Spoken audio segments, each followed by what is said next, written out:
स्वागत है आपका बहुजन जर्नी में। दोस्तों, आज के इस वीडियो में हम बात करने वाले हैं भारत की पहली महिला शासक के बारे में। यह महान महिला सम्राट कौन थी, किस वंश से इनका संबंध था, सत्ता में इनका उदय कैसे हुआ, इनका नेतृत्व और सैन्य शक्ति कैसी थी। साथ ही वीडियो के अंत में जानेंगे बाबा साहब डॉक्टर भीमराव अंबेडकर का इस महिला सम्राट के वंश से क्या संबंध था। तो दोस्तों, वीडियो को अंत तक जरूर देखें। जो दोस्त चैनल पर पहली बार आए हैं, वीडियो को लाइक शेयर करें और चैनल को सब्सक्राइब कर लें। तो चलिए शुरू करते हैं। भारत के इतिहास में बतौर पहली महिला शासक प्रभावती गुप्त, रानी दिद्दा और रुद्रमा देवी से लेकर रजिया सुल्तान के नाम आते रहते हैं। मगर रुकिए, भारत की पहली महिला शासक नागकन्या नागनिका थी, जिसका शासन प्रथम सदी ईसा पूर्व में था और चांदी के सिक्के उनके शासनकाल के महाराष्ट्र से मिले हैं।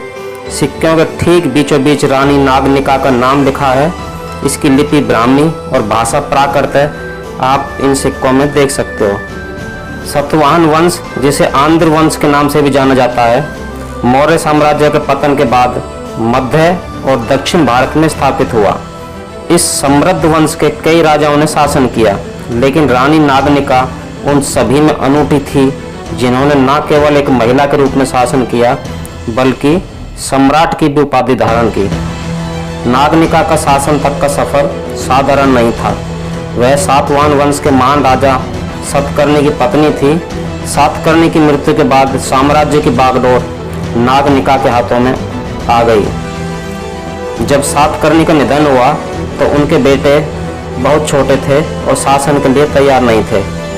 ऐसे में नागनिका ने रीजेंट के रूप में सत्ता संभाली। रीजेंट मतलब राज्य संरक्षक।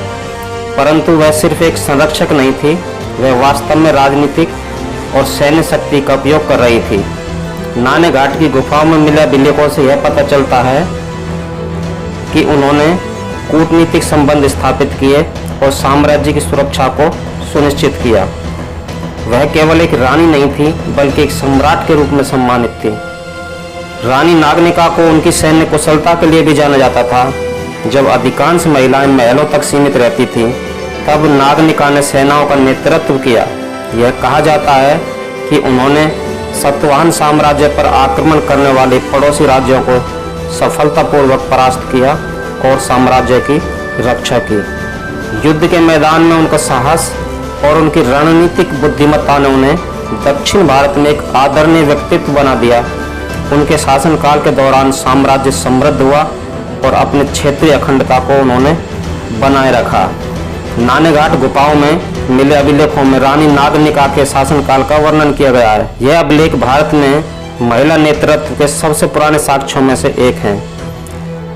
नागनिका ने अपने शासनकाल में जिस प्रकार से प्रशासन किया और लोगों के प्रति अपनी निष्ठा दिखाई, वह इतिहास में एक महत्वपूर्ण स्थान रखता है।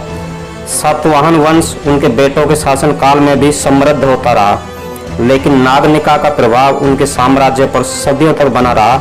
उनका नाम भले ही अन्य राजाओं की तुलना में कम जाना जाता हो, लेकिन उनके योगदान को भुलाया नहीं जा सकता। अब बात करते हैं डॉक्टर बाबा साहब भीमराव अंबेडकर और नागवंश का क्या संबंध था।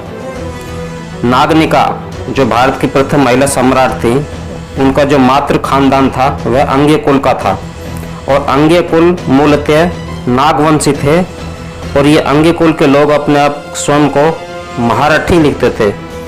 यही महारठी आधुनिक महाराष्ट्र के महार लोग हैं। महारठियों के कुछ सिक्के उत्तरी मैसूर से मिलते हैं, जिनसे पता चलता है कि वे काफ़ी शक्तिशाली थे। महारठी उपाधि धारक अंग्य कुल की बेटी नागकन्या नागनिका की शादी जब सातवाहन घराने के श्री सातकर्णी से हुई, तब बौद्ध सभ्यता की पताका फहराने वाले सातवाहन वंश के गौरव में इजाफा हुआ। दिलचस्प बात यह है कि आधुनिक भारत के निर्माता डॉक्टर BR अम्बेडकर जी प्राचीन नागवंश के शासकों जैसे नागनिका को भारत के उत्पीड़ित समुदाय के इतिहास से जोड़ते हैं। डॉक्टर अम्बेडकर ने नागवंश के लोगों को भारत के इतिहास में महत्वपूर्ण माना और नागनिका जैसी शख्सियत को शक्ति और समानता का प्रतीक बताया।